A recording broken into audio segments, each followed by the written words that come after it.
Yeah, there's athletes in the class. that play those sports. Thought we had mostly volleyball and golf. 2 golfers. I don't know what that one dude in the back is. This would be here. You mean Preston Beaton? Oh yeah, he's a volleyball I player. get volleyball. Yeah. I don't even know if he sits over there. I'm gonna lie. I don't know. I get the emails from Crimmel saying like these students aren't going to be here this day. I like ignore them. Then I get to class and no one shows up. I'm like, oh crap, there's someone's missing for a good reason. You like to think that. Yeah. All right. Did I talk about the board of governors for the Fed last class? I don't remember if I left off here or if I left off the slide before. What was the slide before? The member banks. I know we talked about that. Yeah, you definitely talked Yeah, I about don't think, that. no, you didn't get I that. don't think you talked Well, about that. I think. Oh yeah, I you did said talk you about were this gonna because Yep. once the Fed governors or the chair, when their term is up, they step down even if they have time left. Yeah. Oh, Yeah. yeah. Okay. Which doesn't make Boom. sense. Why do they set it up like that? Why do they make it 14 years and terms 4 years so it doesn't work out? Yeah. I don't know. You know what I mean? Like, that's just, what if they wanted to carry those 2 years over? Could they? I don't know. Technically? I mean, Technically they could. William McChesney Martin just stepped down Yeah. at year 13 and then was renominated to the board. Okay. I think it's kind of weird, like, why? I'm sure that there's a reason for it based upon Like, I'm sure they can they do don't want that. them to, Probably not. It was probably just random numbers chosen back in 1913. I don't know. I feel like there has to be a good reason. And they picked 14 so that they didn't have to get renominated by like presidents all the time, so Right. there was less political pressure. But That's I part think of that they it. put it so it didn't end the term, so that way then they wouldn't be there for another full term if they got, like, nominated as chair, probably. Maybe That that sounds makes about right. sense. Because like you can be president for up to 10 years instead of 8. Because Yeah. if you're the vice president and your president dies, you can serve 2 years and then get elected for 2 more terms. Or say that you were a vice president for somebody else and then you can then serve for the presidency another 2 years. Laws are really weird. Yeah, so maybe it's like the same exact thing as that. Sounds about right to me. There's a Fed in Washington D.C. Really? Nice. Where's that at? In Um, relation to, like, the capital? It's like south of it, like southeast. It's closer to like the river. So when I'd take, I forget what the bridge is called. It's like Route 50 from Arlington into D.C. That's Oh, one of yeah. the first buildings you go I mean, past. that shitty river that there's always traffic on. Yeah. Well, there's always traffic on every bridge. I was gonna say, I thought there was traffic. It's like 5 bridges in a row from Arlington to DC, and they're all Yeah, but covered. there's that one bridge, like, Not the one that goes into Georgetown. That's the Key Bridge. yeah, That's no, bad. the Washington Parkway. I'm talking about Which one's the Washington Park? George Washington Parkway, and then there's that bridge that takes it right into, like, The mall. right into the Capitol Hill just about. Yeah, I know that one. That is the worst bridge in DC. Yeah, I hate that bridge. They're all I've gone. almost killed multiple people on that bridge. It's not my fault. That's why I just Ubered it. I'm just like Didn't have to worry about driving. flying through. Well, there's more like anytime I was going back to DC from home, Oh, okay. because I would take George, I'd get off and get on the George Washington Parkway, and then it would take you right in there. Yeah. Man, it sucked. Sorry. That's why I just never drove there. But that's a beautiful Federal Reserve building there. It's enormous. And Does it need to be that big? probably not. Okay, I figured. They do have a ton of economists working there, so it's not like they have empty offices. and stuff. Okay. Okay, so the duties of the Board of the Governors. They vote on the conduct of open market operations. So that's the interest rate stuff that has been in the news the past couple days that they decided on. They decide whether to keep it the same, to try to raise it, or lower it. These slides were written with the Fed's old operating system for the federal funds rate, which was in existence up until the financial crisis. So that's the kind of language I'm using here. It's slightly different now that they have the interest rate on excess reserves, and we'll get into that later. But I'll just use the simple language I have here because it's easier to conceptualize what's going on. They also set the reserve requirements, so requiring banks to hold a certain amount of assets on hand to make sure that they have them in case of a run on the banks or in case of economic difficulties. If the stock market takes a tumble and they're exposed to too many stocks, it's important to have cash on hand to make sure that they're still solvent.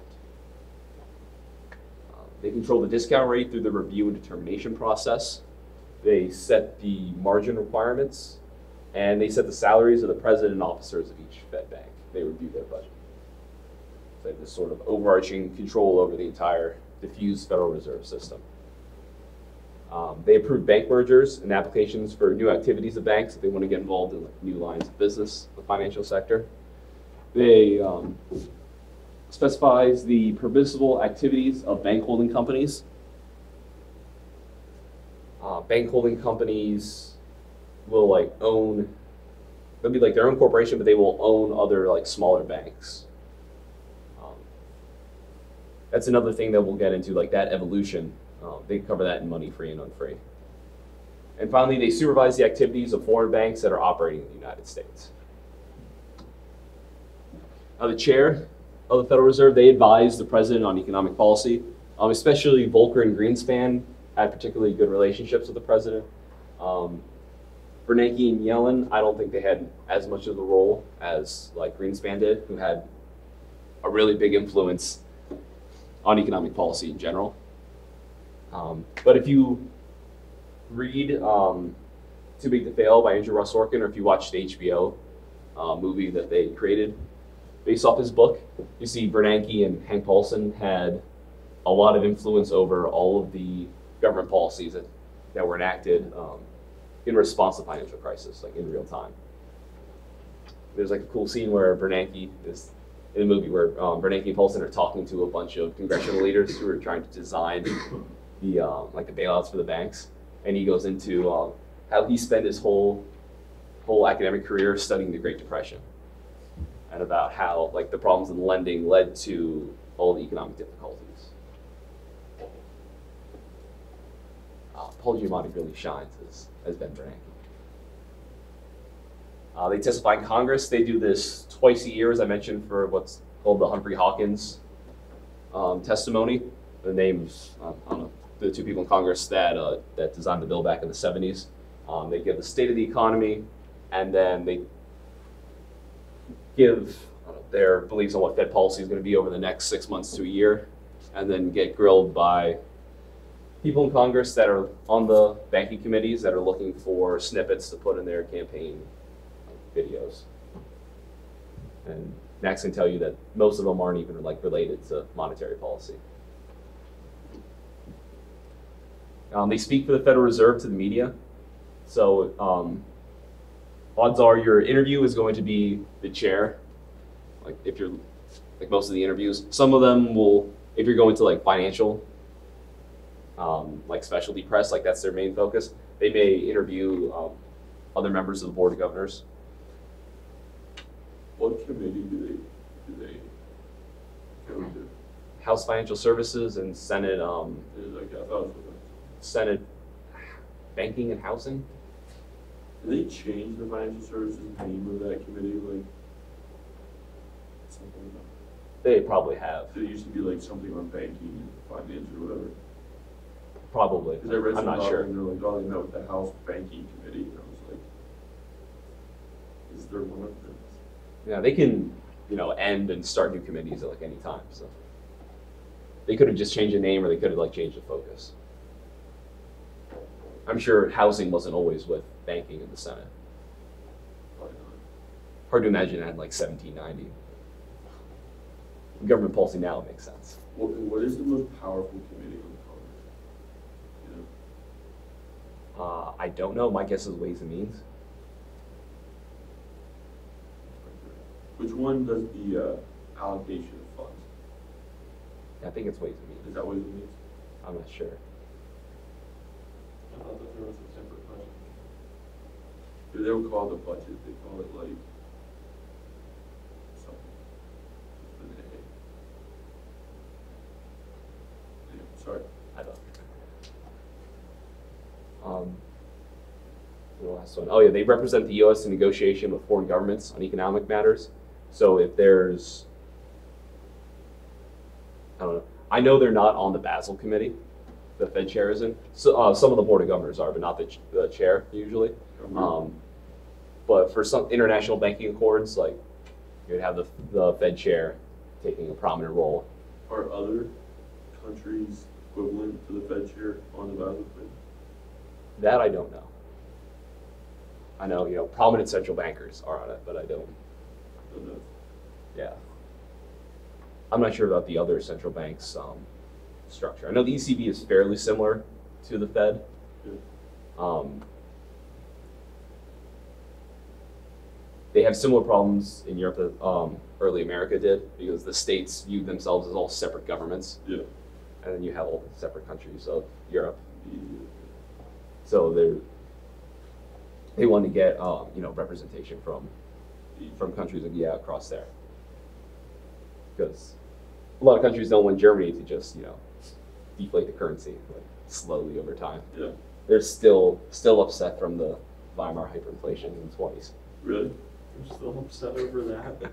I thought that's like They're in Germany. They're inflation hawks. 100 years ago.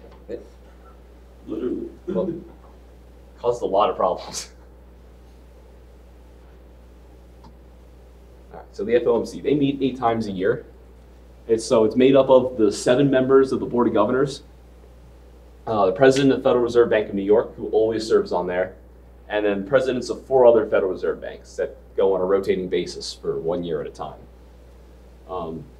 That way they can get input from districts across the country. Their interests can be represented.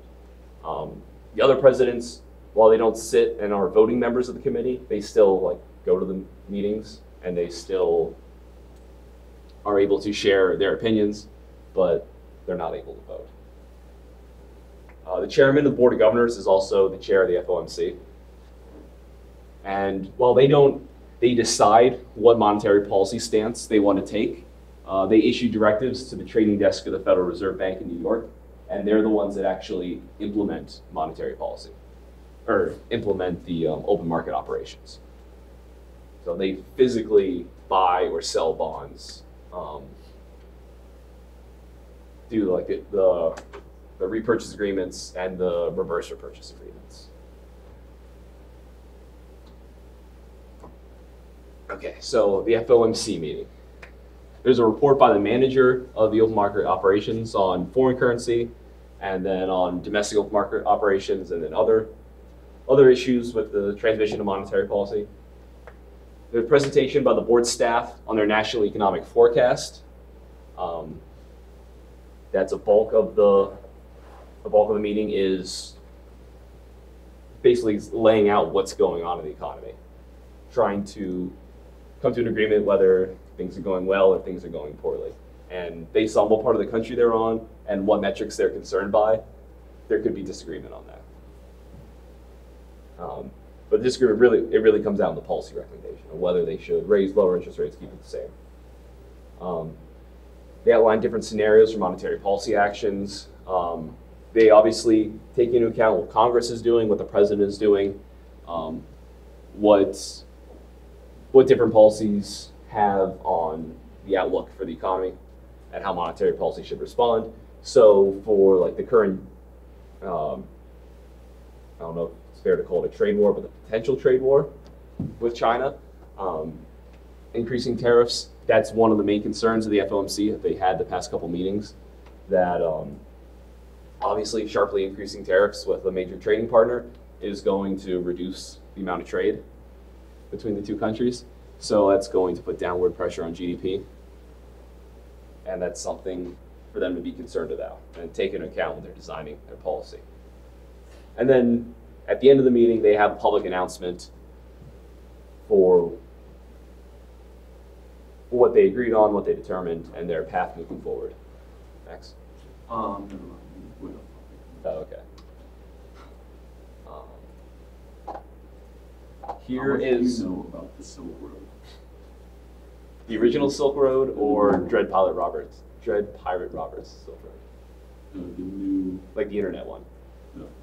the new plan. Oh. Silk Road. Oh, I'm trying to think. I read a little bit about it, but expansion. I don't know a ton. right here is the Fed's dot plot. They started putting this out in their minutes in the response to the crisis. These dots represent the federal funds rate for 2019 through the long run, and these dots here are the actual FOMC members' projections for where they see the rates going. This is actually fairly condensed for the dot plot, especially like during the recovery. It would start out like super close, around like 60%. But then for the long term, there'd be a huge disagreement on what they thought long-term rates should be. It looks like, according to FOMC, long-run like neutral interest rates are like just below 3%. A couple years ago, Janet Yellen was talking about how we may have a new lower steady state interest rate. So instead of being, like before the crisis, interest rates were like 5, federal funds rate was about 5%. Through the 90s, it was like 6, 7%. Now it may only be like 2.75%. It'd be tough to get back up to 7. Yeah, without strong economic growth and inflation. Yeah. The federal funds rate is nominal. It's not a real variable that takes into account inflation. So if you have 2% inflation, the real federal funds rate is going to be the difference between that 2% inflation and whatever number. So for these guys, 2.7, about 2.5. So that's a real federal funds rate of 0.5% or 50 basis points. I'll note, for those of you that don't know, 100 basis points equals 1%. I don't know where that term came from, but it does make it easier when you're talking about like 0.25% to just say 25 basis points. So technically, if we were at like 0 or 0.5, and the real would be in the median. Depending on what inflation was. Yes. Yeah. So if inflation was running at 1% and the federal funds rate was at the 0 lower bound, Yeah. you'd have negative 75 basis points. Technically. Yeah. For real federal funds rate. Another question. Yeah. Whenever they set the funds rate, do they set the upper and lower bound as well? Yeah. So that's basically, Fall into place. well, they used to have what they called the quarter system, Okay. where they had a hard limit at the bottom and a hard limit at the top, using 2 other policy tools. So I think the discount rate was one of them, and overnight repo agreements. So reverse repos and regular repos. That made the quarter, and the federal funds rate would go within 25 basis points, like between those. But they would set what their target was, but it would move around a little bit. Now with the interest rate on excess reserves acting as the floor, they don't have control over the federal funds rate. Although the federal funds rate now is basically useless as a policy tool. It's the interest rate on excess reserves, which is the policy tool, because banks have so many excess reserves, they don't need to borrow money overnight. Okay. Basically, how the federal funds rate works is that banks have these reserve requirements from the Fed. And at the end of the day, if they don't have enough money on hand to meet that, they borrow money overnight from other banks. And whatever that rate of interest is what we call the federal funds rate. In good times, it's very easy to get money. Tim Whistler, who's no longer here, said he was, during the financial crisis at the bank, he was watching like online the interbank lending as it was going on, and it completely stopped for a while. For when? During the height of the financial crisis. I'm not sure what. He came back. He did? Yeah. I know he got like Professor Emeritus. Somebody said that he's not the or that he's not the dean of arts and letters anymore, but he's back over there somewhere. That would be cool if he was. He was crazy smart. Yeah. He was an economic historian. I had him for like economic history. I took that class with him my sophomore year. That was an awesome class. It Did you was. read Kindleberger's Yeah. Manias, Panics, and Recessions. Uh-huh. I disagree with Kindleberger, but I love the It book. was a great book. That guy was super smart. Yeah. I mean, his class was weird, but He was kind of goofy, but he was. he talked too much about like the Renaissance and economics during that time. Oh yeah. I wish he would have been like more like, pertinent economic. Yeah. He didn't talk so much about the Renaissance. He didn't go overboard with the Renaissance when I had him. And then did you read the COD book? Yeah. He loved that. Like, he lived for that. You know what I mean? Oh yeah. He We loved- talked about that for a while. Oh yeah, that was like I feel like Literally about the fish cod. Yeah. Fishing off. It was like Nova Scotia, Maine, like that Yeah. area.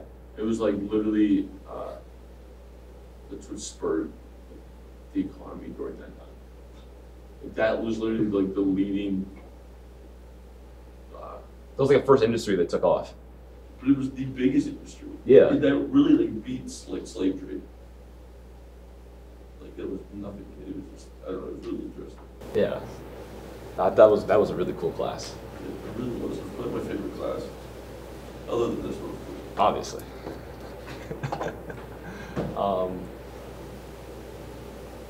I don't know if I had anything else about that. So here is Bloomberg's updated Yellen's labor market dashboard.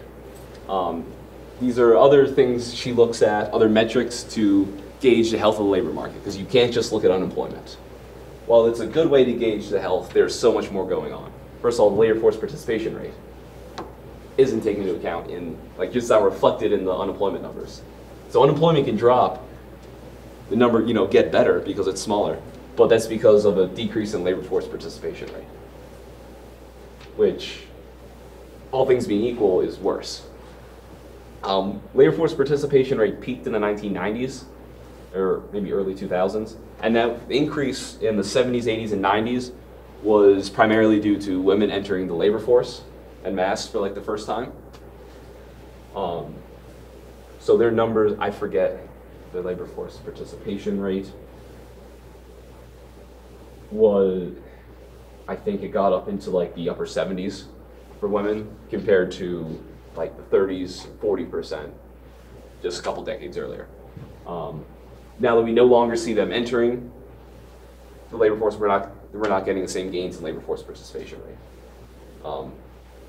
Also, college kids aren't working as much, so that's also cutting down labor force participation rate. There's a lot of demographic things like that, just generally an older population, again, lowers labor force participation rate. So some of it is just due to demographics, and due to, broader social trends. Some of it's due to lack of skills. So imagine the coal miner in West Virginia, very stereotypical. There's no more coal mines there anymore.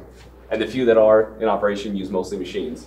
They're out of a job now. They don't have skills that readily transfer to other jobs in the area.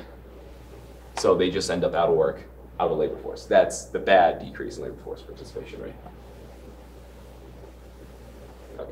So here's a few other things she looks at. The job openings rate. Obviously you want higher job openings rate. That's a sign of a healthy economy. If no one's hiring, then businesses aren't expanding. And people that are out of work have fewer chances to obviously find a job to get back into work. There's a layoffs and discharge rate. It's good to see a lot of churn in the economy, but you don't want too much. Layoffs and discharges get too high, that's a sign of weakness that firms are trying to cut costs. Because, as I mentioned, wages are sticky, so businesses can't really decrease their employees' wages, so they just fire them. The quits rate, you want that to be high. The percent of workers who quit their jobs. People quit their jobs to find a new job. That's usually a sign of confidence in the economy. February 2010 was when it was the trough at 1.3%, which is a sign that workers had very little confidence in the economy that they could find another job. And it ties in with the job openings rate that bottomed out in July 2009. There's not too many jobs open, you're not going to quit your job to find a new one. It's like on The Office when Michael Scott quit the job because he didn't like his new boss. And then when he was talking to one of the guys I was interviewing, he's like, oh yeah, I'm coming up from Philly. Like, there's just no jobs out there right now, so I'm really desperate to find something. And Michael realized, oh shit, I shouldn't have quit now. There's the U6 unemployment rate. The typical number we look at is called U3. So the unemployment rate here, in the upper right-hand corner. U6 is a broader measure. It includes workers that are working part-time, that want to be working full-time, and people that are not in the labor force, but would like a job if it was available. So this number is going to be much higher than the U3 number. It includes more potential people. Long-term unemployment share, that was a big problem during the previous recession. People lost their jobs, they were out of work, and they were out of work for a long time. The longer someone's out of work, the more their industry-specific skills deteriorate. So if I'm an economist, well, I am an economist, but if I lose my job and I don't do any economics for like 2 years, I'm going to lose a bunch of skills that are necessary. Maybe I'm not paying attention to the Fed all the time, so I can't teach this class intelligently. I don't know the academic literature that's out there on like licensing stuff. So my papers, I'm citing the wrong stuff or stuff that that has been disproven by further research. You can translate that to literally any job. The hires rate. Oh, it's the Atlanta Fed wage tracker. Max, that's something we're going to need for the Fed challenge. The Atlanta Fed wage tracker. They'll look at like. You could, in that email that you sent me, we could just. Yeah, I'll add this in the dot plot too. Awesome. Yeah, so there's a lot of different measures of labor market health. I kind of got off on a tangent there.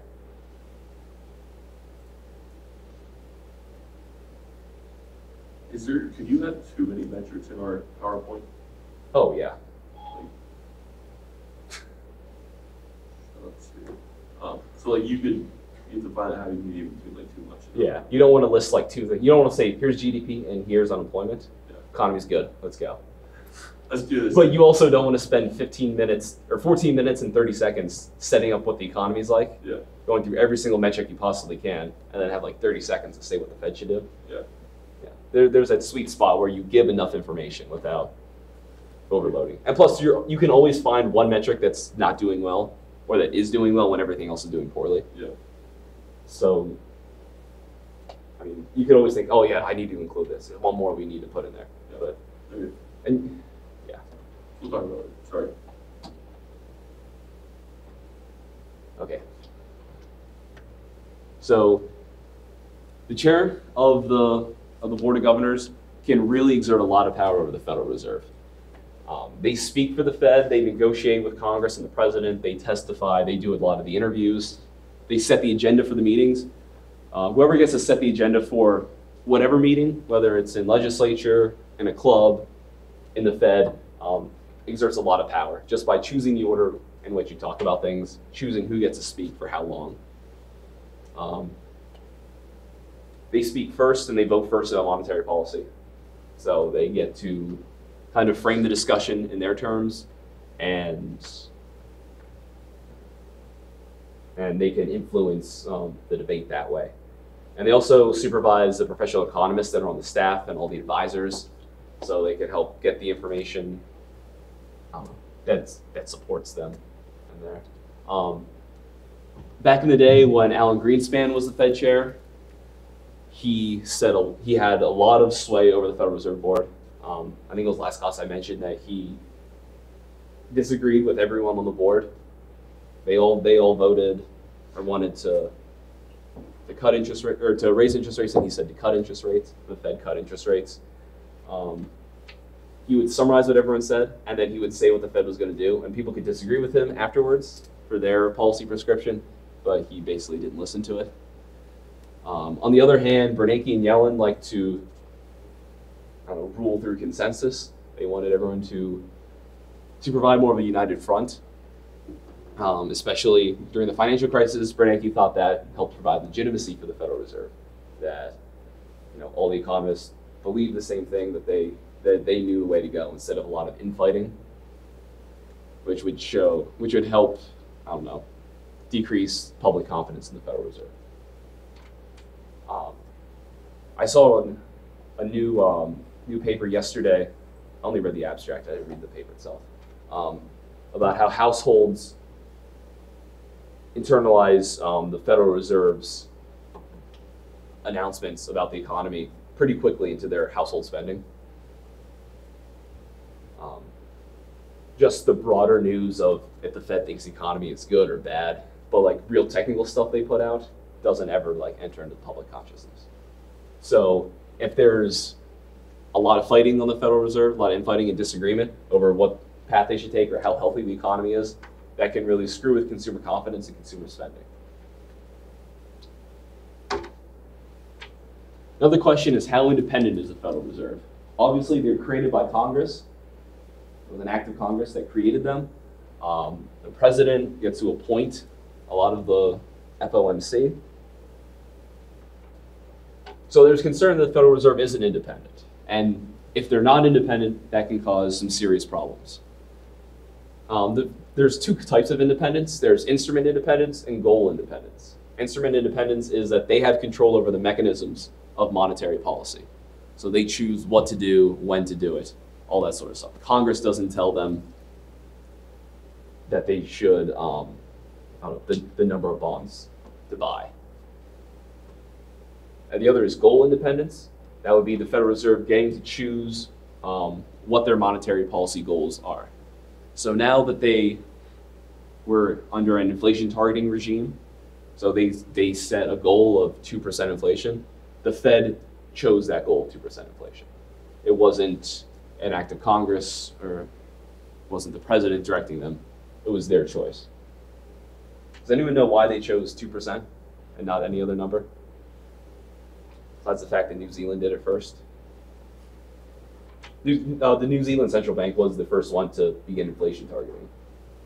And most of liberal Western democracies had higher inflation throughout like the 70s and 80s. And that's how the Bank of New Zealand, or whatever they call it, solved their inflation. It worked really well, so pretty much all the other major central banks copied it. The reason they picked 2% is because they see deflation as bad. So they don't want to go at 0 because if they undershoot it, there's deflation. They picked 2 because it's high enough above that they have that buffer. I mean, we haven't hit the 2% goal since the financial crisis. At least not for like more than 1 month at a time.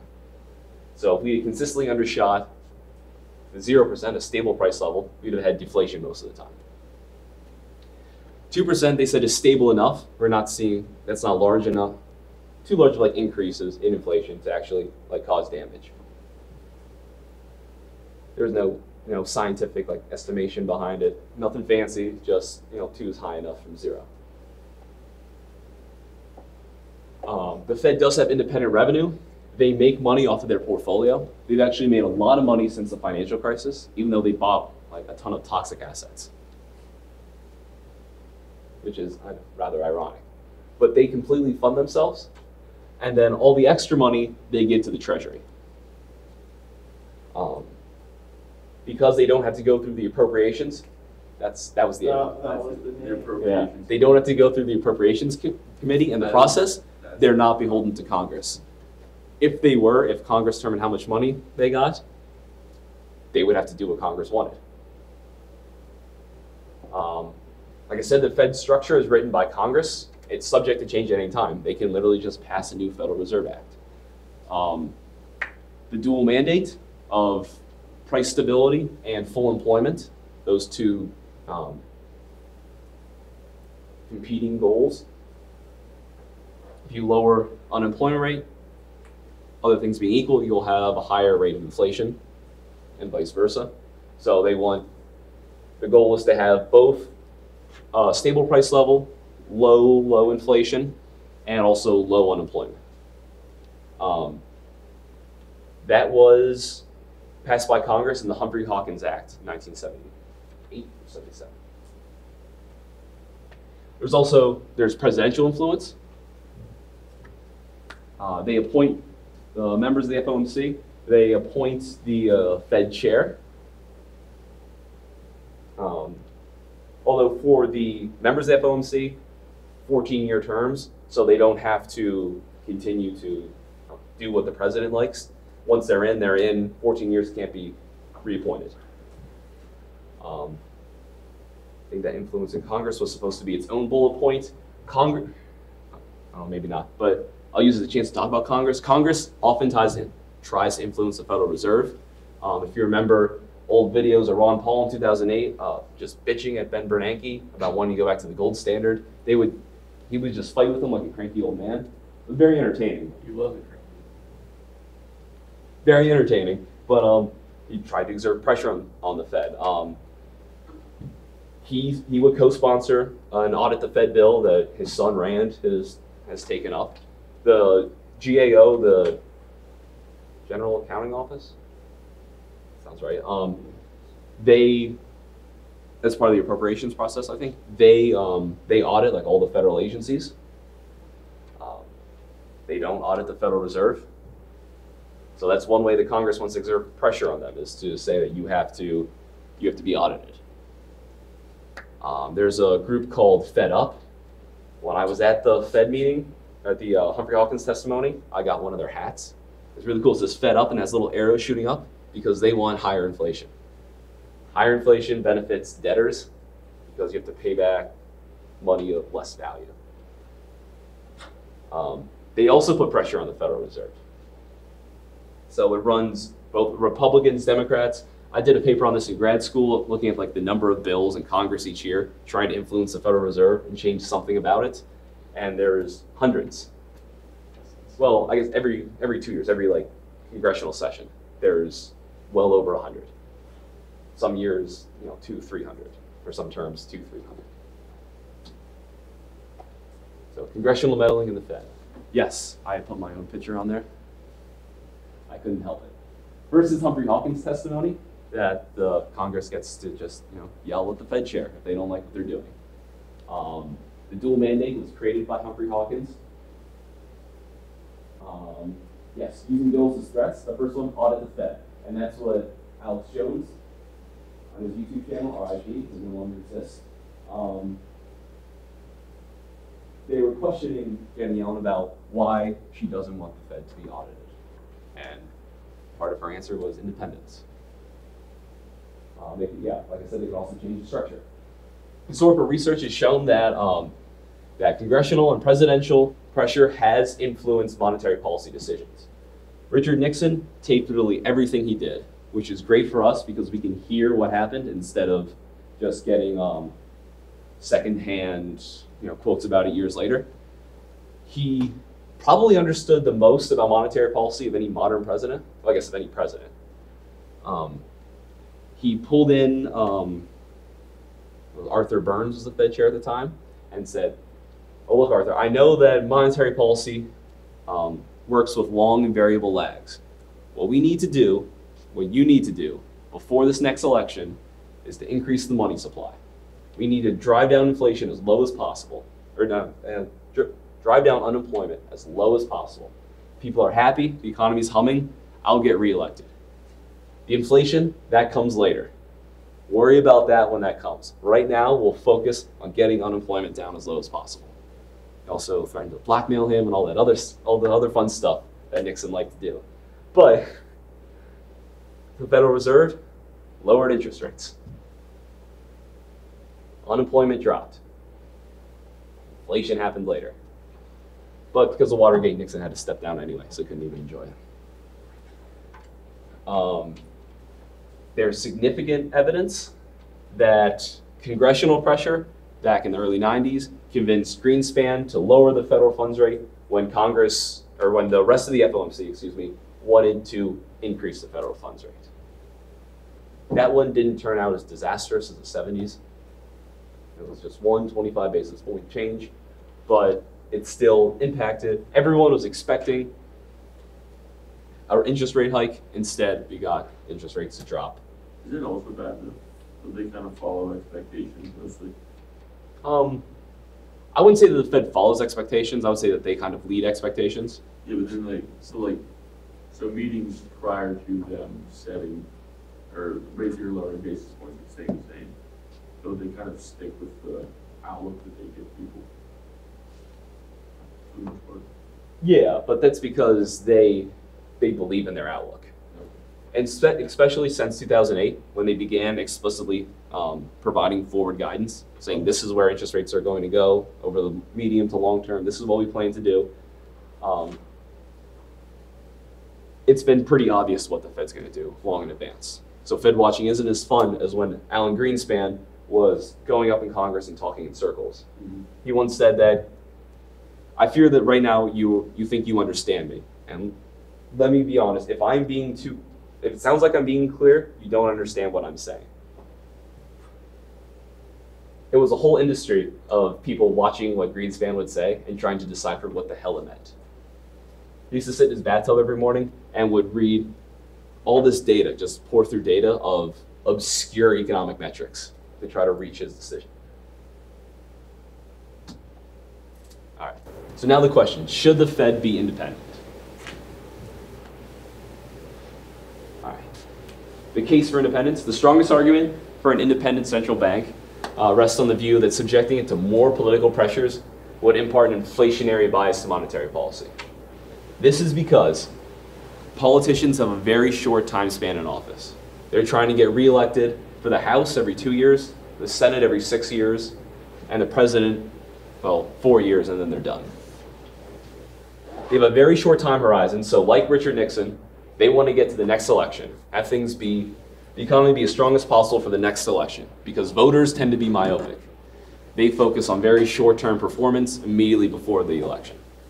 So it didn't matter that Reagan had almost 3 years of his term be recessions, because the economy was humming the last year before the election. So 84, he won very easily.